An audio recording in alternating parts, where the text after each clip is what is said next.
Hi folks, so my selfie stick just broke, so we're off to a good start. Oh, you see, there we go. I have to hold it at a certain angle. I don't know how I'm going to manage this.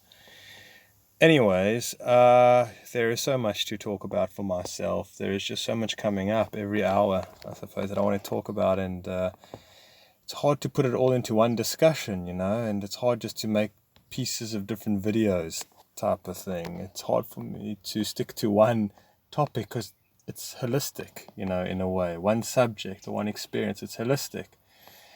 So, at the moment, for me, I suppose what came up for me this morning was just that, in South Africa here, they're easing the lockdown, okay? And so there's different stages. So we went from stage 5 to stage 4. In stage 4, some businesses can open. You can do exercise between 6 and 9 in the morning. Alcohol and cigarettes is still banned. You're still not allowed to visit family or friends. You have a curfew. You have to be indoors in your house at 8 o'clock and only allowed to leave at 5 in the morning. You need a permit to travel different places to certain degrees, whatever it is. The list is endless. Okay, it's really endless. And so for myself, I was thinking, I was thinking to myself, something doesn't make sense. I mean, a lot of it doesn't make sense, of course. A lot of it doesn't make sense. But the basic idea that I understand, okay? So you don't have to be in actuary to understand this. You don't have to be a mathematician. You just have to use a little bit of common sense, okay? And here it goes. The lockdown that South Africa, why there was a lockdown was to basically delay the peak of the virus, okay? To push it down further down the road. I don't know how that works, but that's not what I'm asking the question about. That doesn't matter because they're saying that it's going to peak in September. And what happened was that the lockdown enabled to buy time for the preparations of for September. So in other words, to get the hospitals ready. There's a shortage of ventilators. There's only 3,500, but actually they only need 7,000, which isn't that much of a big difference, I'd imagine. Only 7,000 people on the whole country. I don't know how many people, 50, 55 to 60 million people. Okay, not that many ventilators, whatever it is. And, and obviously they were also trying to fit it into their figures because in the very beginning they said, well, 70% of people are going to get the virus. Okay, that's what they said, 60 to 70%. 20% of them will be critical or severe. All right, this was their ballpark. This was their, projection of what was to come. This is their model. All right, and they said that if they didn't do the lockdown within the 3 weeks of it doing it, then Johannesburg would have seen 1.5 million cases, and Durban, that's where I'm from, would have 1 million cases. Now, they didn't mention any other provinces or cities or towns in the country. So those figures, just alone, their ballpark of what it would have been if we didn't do the lockdown, it would have happened in July. That was it. That was their model that they were working with. Okay, and that it was going to happen in July. Okay, those figures were going to happen in July. So I'm not even questioning the numbers. It's not what I'm trying to question. It's not even that they have they had more data to understand that it's not as exponential as it is like around the world. That there's evidence. Okay, look, granted, I think this was on the 12th of April that they did these figures or something like that. But there was still a lot of evidence around, a lot of cases, a lot of data, a lot of information to say, wait a minute, maybe our projections are a little bit wrong here. 70% of people are going to get it, and 20% are going to be severe or critical. It's like maybe we way off the mark here, right? But this is what they said. Anyway, I'm not questioning that right now. Okay. So then they said, okay, fine, we need to ease the lockdown because, well, we need to, because essentially we've bought the time for the peak to happen into September. So the lockdown isn't really it's proven its point. It's done what it's needed to do. Okay. So here's my question. Then why are there stages? Why are we in stage 4 now, which potentially might last 2 weeks, where only 1 million people have returned back to work, supposedly? Only few businesses have opened. Restaurants are only allowed to deliver food to people's houses. You're not allowed to collect the food. So they're not really allowed to operate. Okay? And you can get delivery to your house. Supermarkets aren't allowed to prepare hot food either. Okay, and only winter clothing is allowed to be sold.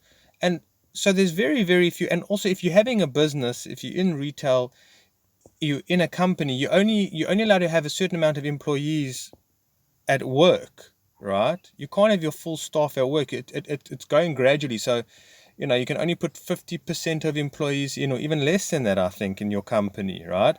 So even if you're allowed to open your business, okay, if you fall under the category, then you're not allowed to have full staff. Okay, so a lot of restaurants also are not opening because they say we can't make a turnover. We can't. It's not profitable to just do home deliveries. It just doesn't make sense, right, for us to open. So we won't open, right?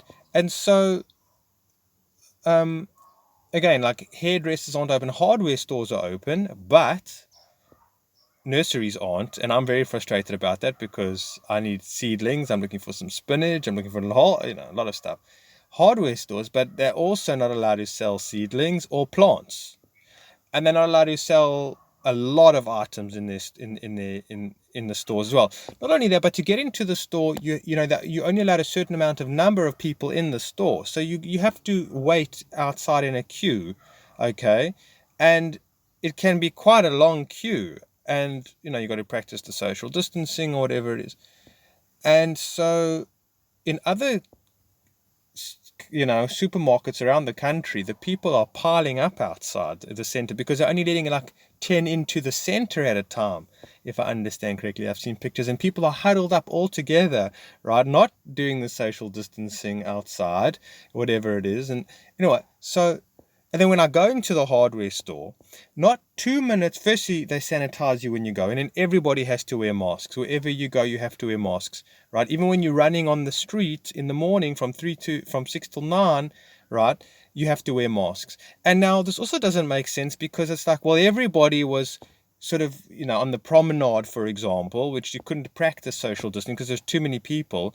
But what do you expect people to do when you only give them a window of 3 hours, and those people who are also needing to get to work can only work, from, let's say they have to be at work. So everyone's going to be piling in from 6 to 7 in the morning, right? So it's like impossible, even on the streets or whatever it is, in certain more, because the parks are closed and you're not allowed to run around sports fields.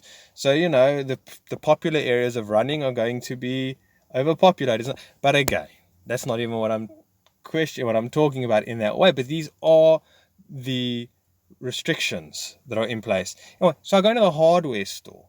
You have to wear a mask, okay? And they sanitize you as you come in. You have to be sanitized, right? Otherwise, I won't let you in. And every 2 minutes over the loudspeaker, on the radio, they have a message for you. You have to sanitize your hands. You have to keep the social distancing or whatever it is, and regulations and blah, blah, blah. And please, whatever it is, we're all working together in this. And then 2 minutes later, it's for the staff. Okay, staff, it's time for you to sanitize. All staff must sanitize immediately. Thank you very much for your participation. But 2 minutes later, because of the virus, whatever it is, we are requesting that all our customers, not only that, but also they'll be like, we missed you. Did you miss us? Did you miss us as much as we missed you? Here at Builders, we really are trying our best at keeping the whatever it is, the numbers are a whole big story, but every 2 minutes. So you're bombarded by this. It's like, oh my heavens. Anyway, so that's besides the point. It's just my own sort of frustrations or whatever it is. So I go to the hardware store. There's so little I can actually get. So it's a bit of a waste of time for me. I mean, I must say, and it's quite frustrating. And so it doesn't. So if that's already worked, and it's inevitable that the peak is going to come in September, then why now we're in stage 4, then only stage 3, then stage 2, then stage 1? why are these stages in place if it's already given the people the opportunity for the doctors and the nurses and the farm whatever to prepare? And if they prepared, they've had enough. They've had 2 months to prepare. So what do they need? So in other words, all the money that that is also going into all the protocols and whatever it is that I'm saying that they're spending on wherever the money's going on food, because people don't have jobs, so they're having to supply people on the UIF and pay people unemployment, and they've got to for food baskets and for food parcels for many starving people. And again, that's not what they talk about on the news. What they talk about, they're fixated on the news, is that on the promenades by the beaches that people aren't social distancing. Meanwhile, they don't talk about a 4-kilometer line of the people that wait for food parcels. That they don't talk about. Okay, so we're caring really much about the people here. We really are caring. Okay. Besides, majority of the people here that I've spoken to, and this is maybe for a bit of in the later of the talk, but most of the people that I've spoken to literally have no idea of the mortality rate of this virus. They have no idea. They also, some of them, security guards, think that tens of thousands of people have died already in South Africa. People are completely, they don't know. Okay, which is another subject, but also everybody. Oh, they're going to put us back in stage 5. Some people, a guy that I spoke to, I just he was pushing his trolley, and I said something. And he said, like, I really hope they don't lift stage 5. I said, why not? He says, because people don't know how to behave themselves. And I was like, oh, but you got a trolley full of food, my man. You just came and you like jam-packed, and you like, you're ready to rumble here, whatever it is. You got everything. What about people, majority of the people that can't fill their trolleys? They can't even get into the supermarket. They don't have money to even go to the supermarket, right? So you want to keep the lockdown. And then I didn't say that. I actually said people need to return to their jobs. He says lives matter more than money. And again, you can't have a discussion. You can't. You can't. It's pointless. It's absolutely pointless, right? And which I can get into at a bit of a later stage in this talk or another talk. So, right, where are we? So, as it's going on now, all the money that is being pumped into the help, whatever it is, all the extra policing, the army that's on the streets, that costs a lot more money. Instead of that, maybe let everybody go back to work, right? Let the virus hit, and spend all the money on the hospitals, building extra hospitals, building health, unit cares, getting the ventilators, doing whatever, the masks or whatever it is. Put those hundreds of millions, if not billions, into the healthcare system, right? To get it up and running, because again, it's just draining the coffers. It's just draining all the money already that the country has, which would come for this is another thing at a later stage. Okay, I'm getting ahead of myself, but basically, because of all the money that's been spent on trying to prevent the virus from spreading, will in fact impact greatly the health system going further down the road, when they don't have enough money for treating patients with TB, with diabetes, with influenza that comes every year, whatever it is, and just in general. So anyway, that's besides the point, and whatever it is. So it's all about this CV, and so it's all about the saving the lives and flattening the curve, right? But so you can't do anything now about flattening the curve, because what I'm saying, again, this is the main point as well, I'm getting ahead of myself, is that if the numbers are still increasing, which they are, and there's not going to be a turnaround until it hits the peak, right? That's just the nature of the game here, folks. And if they're saying that the peak is in September, right, then what I'm saying is that at the same time is that, what was my point here, damn it? What was my point here? Which was the caveat, as they say. Let me think about it. Right, so avoiding the spread, right? But eventually, they're going to have to go down to stage 3, stage 2, and stage 1, okay? Because again, the economies in absolute wreck and ruin. The unemployment rate, they're saying, will be anywhere between an extra 3 million to 7 million. I can't believe these figures, though. Increase of unemployment. And already the unemployment was, 35 to 40% before this all started, or whatever it is. So that's the thing, is that eventually they're going to have to let the levels. You have to accept reality. You can't. You have to accept the reality of the situation. You can't do anything about the control of it unless you do the sanitizing. I mean, if you believe everything that's going on, you do the social distancing and, you follow the general narrative. But you can't. They say 75% of South Africans are asymptomatic. So they don't show who have the virus.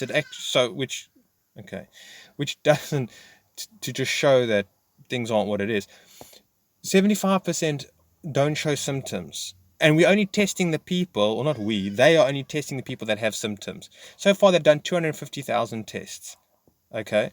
So the tests are ineffective in a way. Even if you find the people, the ones that do have the virus, and then you quarantine them or whatever it is, what about 75% of people that are walking around that have got it, that are not asymptomatic, that are spreading it? So it's an impossible game, folks. It's absolutely impossible.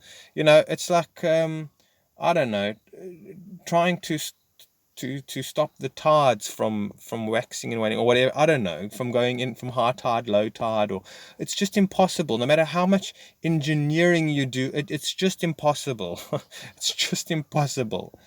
Anyway, so that's my question, is why are people not asking this very obvious question? And maybe some people are, right? But it's like, again, we are just so bamboozled by all of the information that's coming, by all of the miscommunication, by all of the misinformation that's gone on. Okay? And again, no one's going to be held liable for saying 70% of people we're going to get it, and maybe we overstepped the mark there. It's like, why should we trust you with anything you say? Why should we trust you on the figures, and people do that. People trust.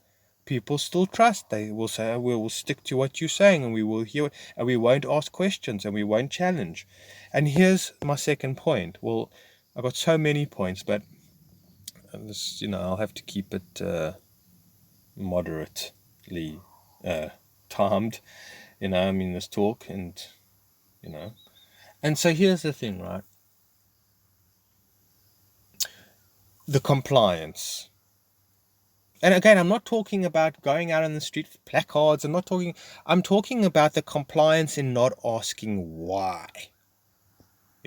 What is going on?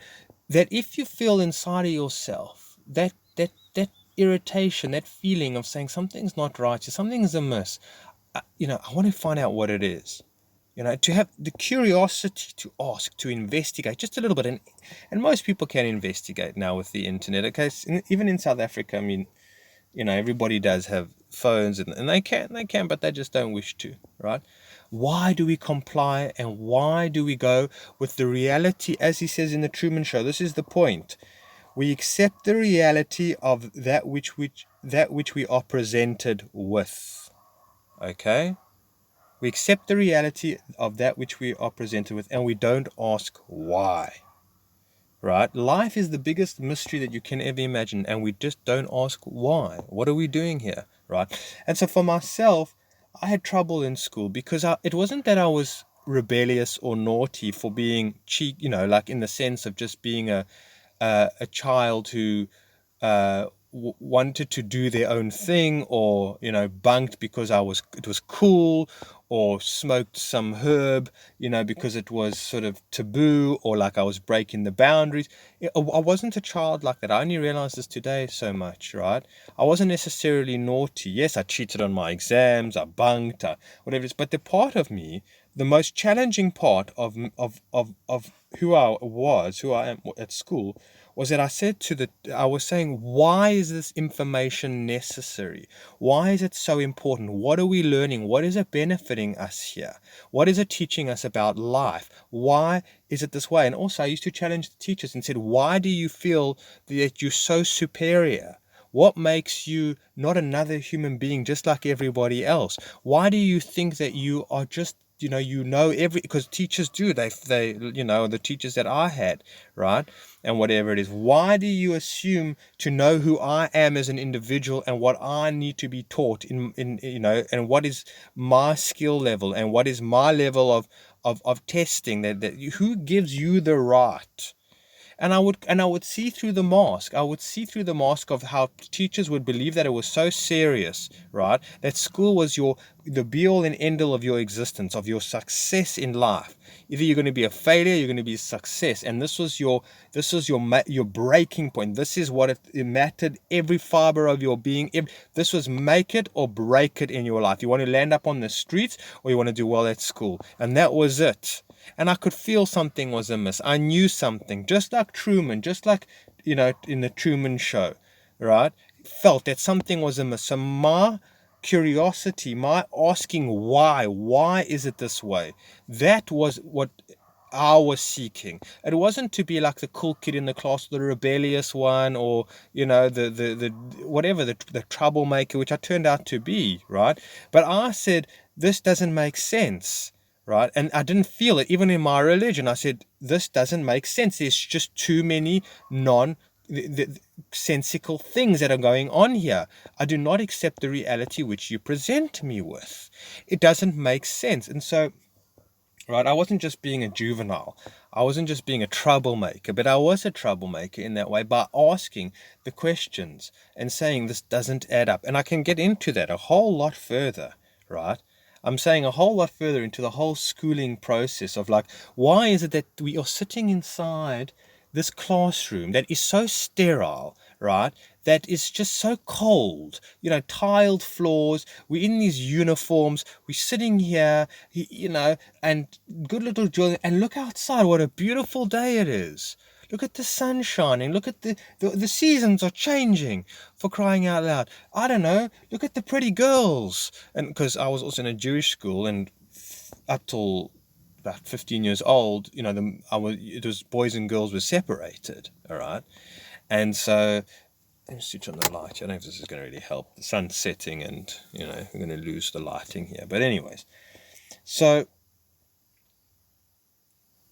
and I would struggle. I'd be like, I have to force myself to understand the history. No, why did that go off?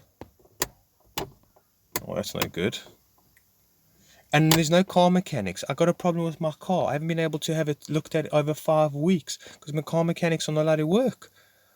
And nurseries aren't allowed to be opened. Nurseries, you're outside, so that coming back. So that was my problem. That was my issue. I didn't feel that we were learning anything substantial, right? I felt it was just a waste of time. I felt it was just a prison. And I felt it was like, it's our way or the highway, from the authoritarian of school or whatever it is. And that was it. Very troubled. And also what even troubled me more, right, was all the little good girls and boys who went along with it. And they could, and they just, and this is what's going on now today. The good looking boys, the good little boys and girls that went along with the school process, and I could see that they were bored and they were disinterested, but they forced themselves. Obviously, a lot of pressure from their parents, and just this is life or death situation or whatever it is. But they didn't ask questions. They didn't honor the way that they felt inside. Okay, now I can go on about this for some time, but I think to move on. Okay, they didn't ask why. They didn't ask what's the significance, what's the meaning, what's the importance, even of the religion. The other kids didn't ask. Maybe one or two, but most of them just swallowed it and just went along with it. Okay, made peace with it and went along with it, made the most of it. Right, made the most of it. And so what I see today, like what I've heard from people, especially in South Africa, like, they've been saying, because I was speaking to my brother, and he was saying that people that, okay, my brother's a bit more realistic. He says, this is terrible. I'm really struggling with all of this. He says, but people I speak to, he says, they like, up and about. They're like, well, I've got now time to look at my hobbies. I've got time to spend with my children and my wife or my husband or whatever it is. And it's true. like one of my other friends that I've was speaking to as well, I said, how are you managing things? And I know he's the kind of guy who doesn't like to be indoors. He likes to have his freedom. He doesn't like to have to spend time with his family. He really doesn't, right? And he's like, yo, man, it's great. Like, I really get to spend time with my family. It's like, really, it's good quality time. I'm just trying to get a bit of light here. It's good quality time with the family, and it's really, and whatever it is. And I'm like, and so this is a big topic, folks, of how people in life in general are trying to make the most of their situation, which is the correct thing to do, and look on the bright side, which is the correct thing to do, right? And to try and this is a big subject, which so maybe I'll just summarize it and I don't know, talk about it in another video. But what I'm saying is that a lot of people, it's like, they upbeat and they positive because they say to themselves, why should I be down in the dumps?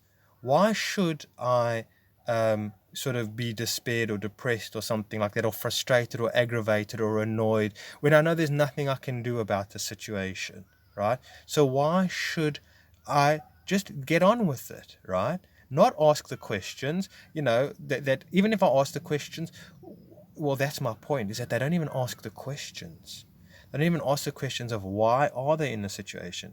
What is going on in life?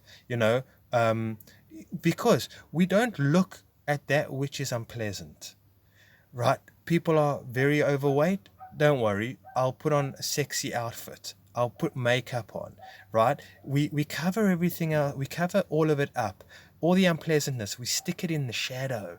We suppress it, and we stick it in the shadow. Here you go, shadow. Deal with all those parts of ourselves that we don't like about ourselves, that we are uncomfortable about ourselves, about the world. Are we destroying the world? I'll recycle, or whatever it is, and which is fine. It's doing your part, great, or whatever it is. But we don't want to look at it. We don't want to look at our lives in general. Okay, we don't want to look at that which is unsatisfactory to us. Firstly, well, for many different reasons, it's a whole nother talk as well. Okay, so what we do is we suppress it, and fine, if you want to suppress it, great. But one of the problems is you're not being upbeat. You are not being authentic. You are not being authentic. Just like at school, or let's say the Truman Show. Truman, right? His friends and his family came along and said to him, Truman, you got a great deal here, my man. You got a special kind of life. You got good friends. You got a wife. You got your mother. You got a life that is so desirable. You have your creature comforts. You have a good job. Whatever it is, you could be starting a family soon. Why are you asking questions? And I hope you've seen the Truman Show. Why are you asking questions? Aren't you just be satisfied with your lot? Satisfied with your lot. Now, come on, right? Stop being so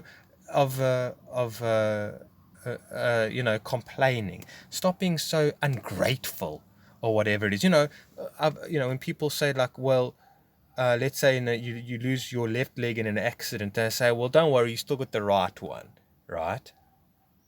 It's like we to that degree of what people do, always look on, the brighter side of life, which is true to a certain degree. But what we are doing is that we're denying our actual experience. If we are suffering, we don't ask why we are suffering. If we despair, we don't want to know why we despair. If we're being controlled and manipulated, we don't want to know why. We don't want to know who's doing it. And we're doing it to ourselves mostly, So we don't want to do it externally. I mean, from the external, and we don't want to know for ourselves. So in Truman, he's just told to be grateful and accept your lot and carry on with it and do the best that you can do. But what you're saying is that you're living a lie, right? And what you are saying is just conform, be a conformer, and that's what your job is, right? Be a good player in the game. And that's why you get these people like the soccer mothers, right? And the people today, they are so overwhelmed by life. They are so exhausted, right? They are so taxed out. They are so emotionally drained, physically drained, spiritually drained, right? They got the kids to this extra extramural. They have to pick up this. They're being the best soccer moms, the best Karens they can possibly be, the best all-rounders. I can juggle 10, 15 balls in the air at the same time, while I make my kids dinner or something like that.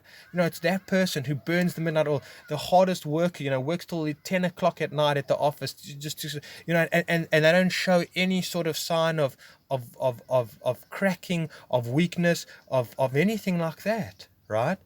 And then that's who you're supposed to be, because you're a good conformist. You can achieve so highly in your act, in what's expected of you, to be an all-rounder, always shining, like Colgate as a toothpaste, like always smiling, perfect smiles, never a frown. When you're smiling, the whole world smiles with you. You don't want to be frowning, because then nobody wants you around, right? You're a party pooper. So let's just all smile and grin. And that's the problem, is that we're so disassociated from our own suffering. We don't realize how hard we're pushing ourselves. We don't even know why we're pushing ourselves. We don't even know why. We don't even know why we overextending ourselves. We don't even know why we're spending money on cars and goodies and fashions and sunglasses and whatever, and houses, updating our houses, and taking on more than we can handle, and taking on more. We don't even know why. Because we don't want to look at it. We don't want to see it. We don't want to understand it. We don't want to know it, right?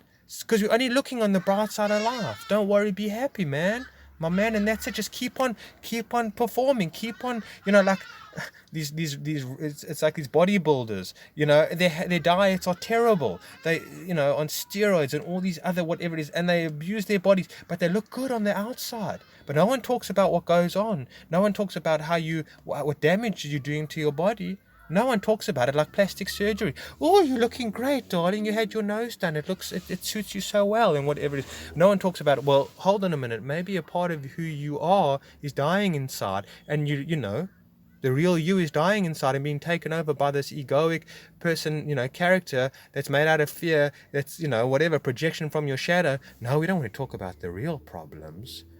We put our kids on antidepressants. Sorry, folks. I spoke about this light here. If you see, the only light in the synchronicity of the story of the lamp outside my house. You see, all the other lamps are on, but the one outside my house is not on. Anyways, and so I spoke about it in the last video.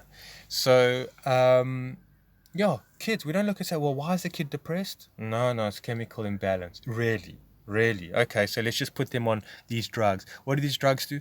I don't know. We don't care. The experts know. We don't want to know that we're drugging our children. Heaven forbid. We don't want to know. We immunize our kids. We don't want to know if it has a harmful effect. We don't want to know. We don't want to know how our meat is made, or how our food is processed. We don't want to know. We don't want to know what's in our water. We don't know what could be potentially people spraying in the sky. We don't want to know what the radiation from our phones or our Wi-Fi's or whatever else is doing to us. We don't want to know. We don't want to know how addicted we are to all these Instagrams and Facebooks and whatever it is, and how it's actually stealing our energy. That's another talk as well. Stealing. We don't want to know about it. We don't want to know about how bad porn is, and what a strong addiction it is. We don't want to talk about it. Why? We are addicts that are in denial. We are addicts in denial, and we don't want to know. And so ignorance is bliss, baby. Ignorance is bliss, and that's what we're pumping all the time. So that's what the happy-go-lucky people are. The sort of the upbeat who's saying, yes, I thrive in any kind of situation. I make the most of it, or whatever it is. So you don't know what you're doing. You're suppressed completely. You're disassociated. You're in denial, buddy. You're in denial, and that's why governments around the world and health experts and whatever it is can do what they're doing, right? They can do what they're doing because, people don't want to ask questions. There was Goebbels, right? He was the minister of propaganda, during Nazi Germany. And he said, the more we tell you what we're doing to you, the less you believe us. Okay, not a good German accent, but, and that's what was going on. The more we do, you don't want to know about it. You don't want to know what you've been doing to yourself. You don't want to know what you've been. So just be happy-go-lucky and sing your song and do your dance and and live your life. And it's not even your life. But that's the idea, folks. That's the dream world that we're all living in, or most people are living in. And why? Because we don't want to ask why. We don't want to know. We don't want to have our curiosity. We don't want it. It's a burden. Oh, my heaven's sake. I don't know if I've said everything that I want to say, but I suppose that's kind of the idea, is that we're in denial and we're not content and we're not happy and we're not just, we're not, right? And so the chickens are coming home to roost, okay? Because for too long we have been walking around with rose-tinted glasses and seeing the world how we want to see it, just like a narcissist does. We want to see it, and we want to see ourselves how the ego wants to see ourselves, and the image that we have of ourselves. We are full ego blown, folks. Full ego blown, full super ego blown, completely in control of by the ego, completely in control by the super ego. The inauthentic self, soul, spirit is very, very is a rare thing nowadays. It's not a lot, very little soul going around, folks. Very little soul, and especially since what I've seen from the fear of this situation of this virus, how many people are in absolute control mode, right? I'm just seeing their their automaticness just come online completely more than I've seen before. It's amazing, just repeating narratives, just in absolute fear, in response, reaction to everybody. Everybody's a threat. Everything's around. It's like, they're just becoming, I don't know, machine-like, becoming, neurotic. But I'm saying it's just all the, I don't know, I'm getting carried away of myself here, but they're losing it, folks. They're losing whatever connection that they have. They haven't asked why. They haven't challenged the reality that they've been presented with, and now the story of the reality that they've accepted is swallowing them whole, eating them alive. Okay, and I'm sorry to say. Now, there was also another point that I wanted to get into, is that I'm very reluctant to talk to people nowadays and try and make them think. But like if I'm standing in the queue at a shopping mall, there's so many times where I'll bring up an interesting point and they look at me and they feel disgraced by the question, right? Like, how could you even think that way? And I'm just tired of that. And it's like, well, why do I even bother, right? Where I can bother is with people that are sincerely interested and who are asking why. All right, folks, we'll chat soon. Take care.